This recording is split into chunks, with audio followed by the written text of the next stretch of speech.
Welcome to Season 2 of United We Podcast, brought to you by the United Corpus Christi Chamber of Commerce. This season, we're excited to introduce a fresh lineup of special guest hosts as we dive deeper into the stories of our chamber members. From personal journeys to business successes, we're bringing you closer to the people and ideas that are shaping the future of our community. Get ready for a season filled with inspiration, insights, and the voices that make our region thrive. Joining us as this episode's host is Amy Granberry, Chair of the Board. Welcome to United We Podcast. Hello and welcome to United We Podcast. Today we're joined by Jason Haviland with FastSigns. Thank you so much for joining us today. Thanks for the opportunity. Absolutely.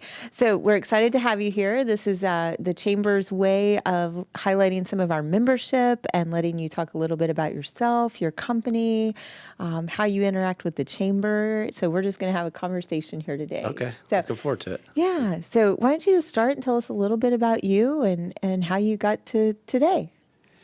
Yeah, so I've actually worked at FastSigns since 1999. January 13th, 1999 was when I was hired there. I worked for a couple, their last name was Rogers initially, but only for about 3 months.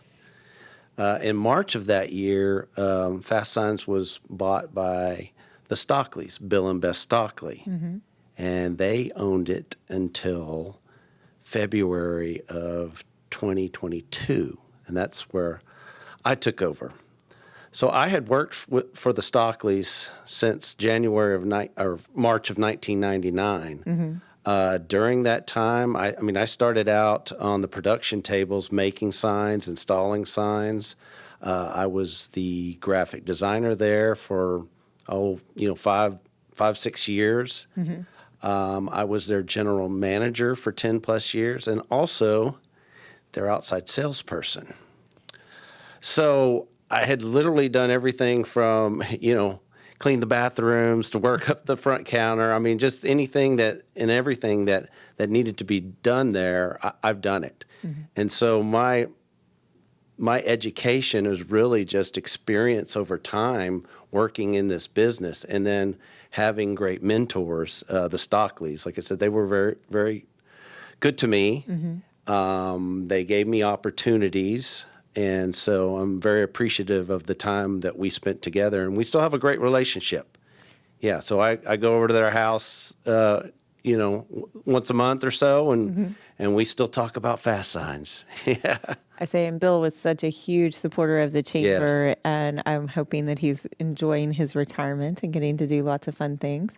Yeah, they're traveling a lot and getting to see grandkids, and so yes, they're enjoying their time. Very nice. So that puts you at a little over 25 years. That's right. With the organization. Yeah. So what kind of growth have you seen in that 25 years? How has it changed?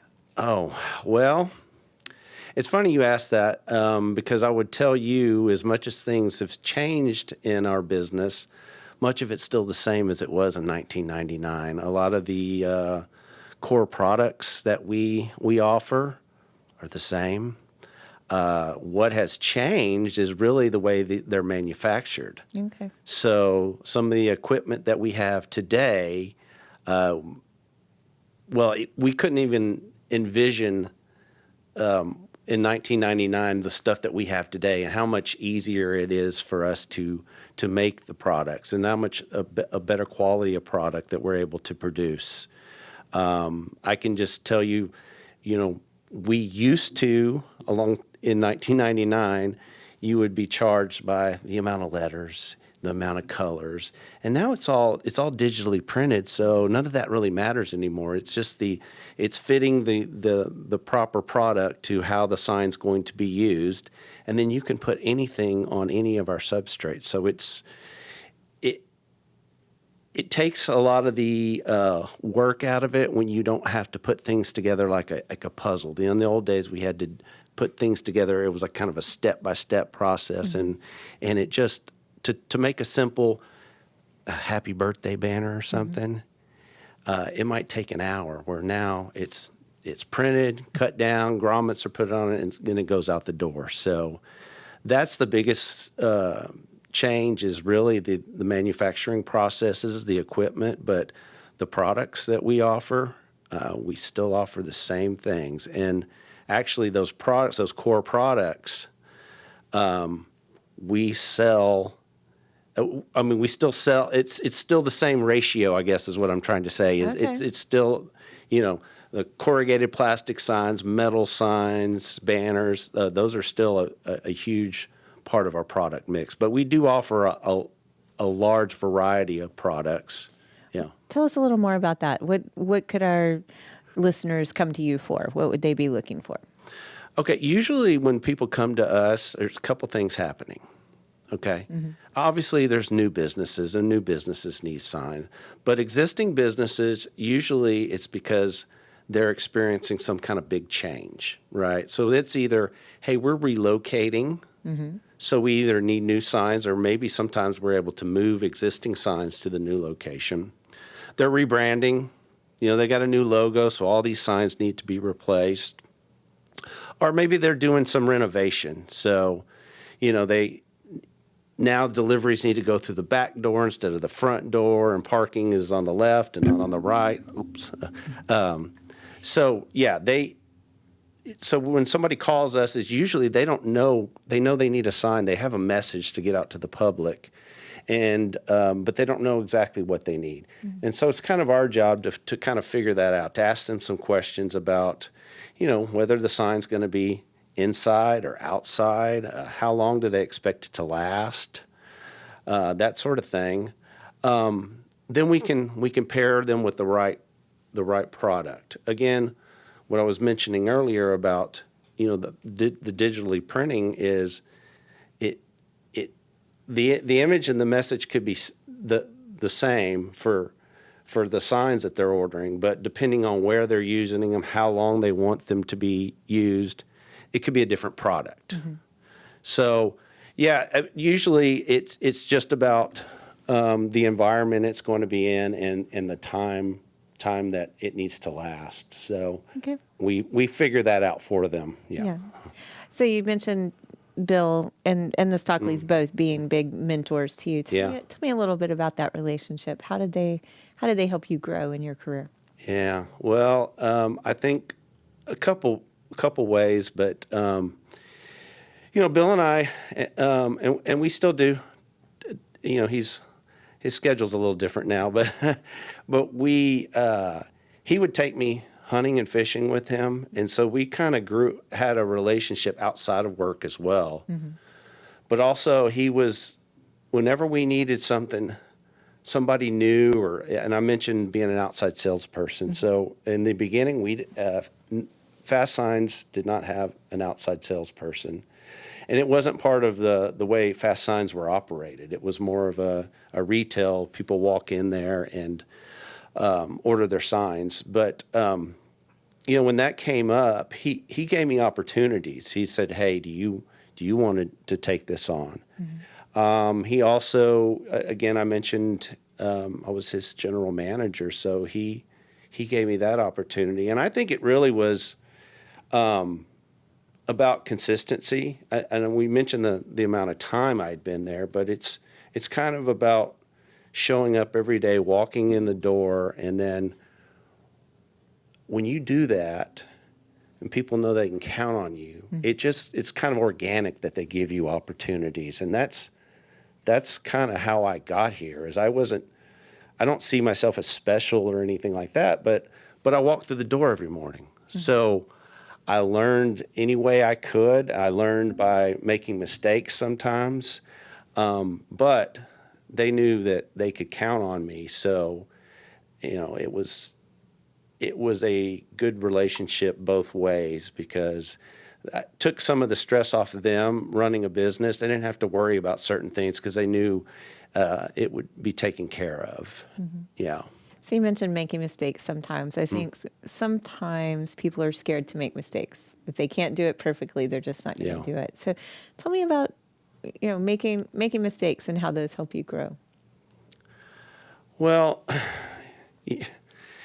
I would say you don't ever really want to learn the hard way, but sometimes that really is the best teacher, because when you see maybe, a customer of ours is not quite happy with the product or the timing or anything, you really take it personal, and you don't want that to happen again. You make sure that, okay, next time I'm going to do it this way.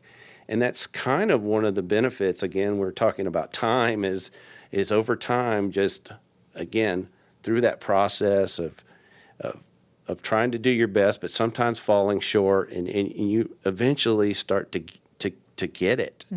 And you don't want to let people down. And I do take it personal. I mean, this is, even when it was not my business and it belonged to the Stockleys, it was still, I treated it like it was my business. And, I did my best to help that business grow and succeed. And I can tell you,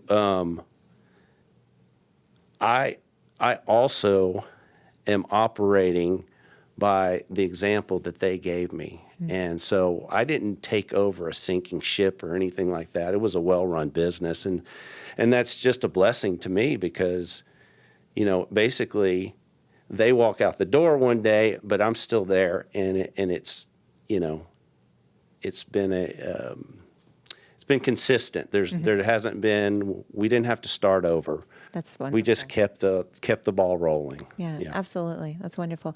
Well, as I said earlier, I know Bill was a huge supporter of the chamber. Yeah. That's how I met him, was on different committees and things. So thank you for maintaining your support of the chamber. Yeah, of we course. appreciate that. But tell me a little, what do you see the chamber's role in your business and helping you, and what are you benefiting from the chamber from? Well, I can tell you over the years that we took advantage of our chamber membership. Bill was involved, but we had ribbon cuttings at our place. We hosted some breakfast events. Bill and I would go to whatever kind of mixers or luncheons over the years. So I think what the chamber does is it puts people together, because we're also insular in our offices from day to day, that we don't, there's a lot of people we talk to or email that we've never met face to face. And when you can make a face to face connection, automatically there's kind of a wall that's broken down. And when the walls come down, you build relationships, and people want to do business with people they feel they know a little bit, right? It's just human nature. And so the chamber brings people together that normally might not have met. And so I would say in that way, it's helped spread our name. Even if you don't know me, or if you didn't know Bill, chances are you knew the word FastSigns, because we were involved in the community. Right. And so the chamber helped facilitate that, and we're grateful. Wonderful. So talking about that community, what are you seeing as a business owner, some of the biggest challenges and opportunities for this community over the next couple of years? Oh, wow, that's a great question. Well, I mean, for me, the challenge that I've had, and I'll just go back the last couple of years since I've taken over, is two parts. But one is, being a business owner is a different skill set than working for somebody, and you have a different perspective. And so now I am more careful with expenses. I kind of see I'm noticing the money going out more than the money coming in, and so it's trying to get. Been trying to get my foot under me, is just to become a good business person, and not just a good graphic designer, salesperson, a sign maker. Those are all great skills, and we have those those folks that work with us, but it's a different skill to be a business owner. And so that's been my challenge. And what I'm trying to do, and this is part of that, is I'm trying to follow that example, that now that I've got a little bit of that behind me, Mm-hmm. and I'm standing on 2 feet, is that now I can kind of get out a little more and do the things that I saw that were successful for FastSigns, that maybe I couldn't do a year ago, because I just really had to kind of, put my head down and get it done. But we've lost a little bit of being out there, because we don't have Bill around. So I'm trying to grow in that. And so when this opportunity came up, I said, I really need to do this. I really need to kind of get out there and tell people, who I am, and let them know that it's still the same FastSigns as it was in 2000, 2015. It's still the same great business with the same great people. Well, and absolutely. And I mean, with you being there so long, you were part of that history. So it helps you with that. Well, we appreciate your continued support with the chamber, and look forward to you being more active and attending more things. We've brought back breakfast in a little different format. I don't know if you've been able to attend or not, but we only have them once a quarter, 7:30 in the morning, so you can still get to work right after. Have a speaker, and then networking with that. Certainly welcome you to any of the committees that you might find interesting or anything like that. But, we appreciate our small businesses and those that are willing to take on that challenge and truly become the fabric of this community, and to make this community what it is. And we appreciate your support, and look forward to seeing you do even more great things. Yeah, well, I'm very grateful for this opportunity, and any future opportunities I have with the chamber. I mean, like I said, I know the benefits. It's something that if you put in, you're going to get out. Mm-hmm. And so definitely not lost on me, and I'm grateful. Absolutely. Well, thank you so much for making time to come see us today. It's been nice getting to know you a little bit and getting to see you. And for everyone watching, we hope that thank you for watching, and we will see you next time.